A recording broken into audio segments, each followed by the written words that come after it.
ఇంటికాడ ఉండి అంతలా ఏం పని చేస్తానవే? గీ టైం అవుతుంది, ఇంకా మండే కూడా కట్టలేదా? నేను ఇంట్లో మొత్తం పనిచేసే ఒక మహిళను. నేనెప్పుడో ఏగిలి వరంగా లేచే గడియారం అలారాన్ని. నేను ఇంట్లో వంటలు వండి పెట్టే వంటవాణ్ణి. నేను ఇంట్లో పిల్లలకు టీచర్ను. మన ఇంట్లున్న ముసలి వాళ్లకు ఒక నర్సును. నేను మన ఇంటికొచ్చే అతిథులకు ఒక వేటర్ను. నేను ఫంక్షన్లకు మంచి మంచి చీరలు కట్టుకుని పోయే ఒక మోడల్ను. నేను నీ కంటికి అందంగా కనిపించడానికి ప్రయత్నించే ఒక హీరోయిన్ ని. నాకు ఎలాంటి సెలవులు లేవు. నేను ఎలాంటి జీతం భత్యం తీసుకోను.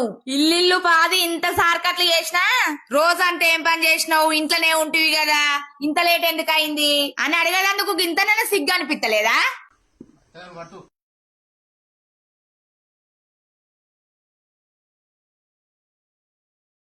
ఇంటికాడ ఉండి అంతలా ఏం పని చేస్తానవే? గీ టైం అవుతుంది, ఇంకా మండే కూడా కట్టలేదా? నేను ఇంట్లో మొత్తం పనిచేసే ఒక మహిళను. నేనెప్పుడో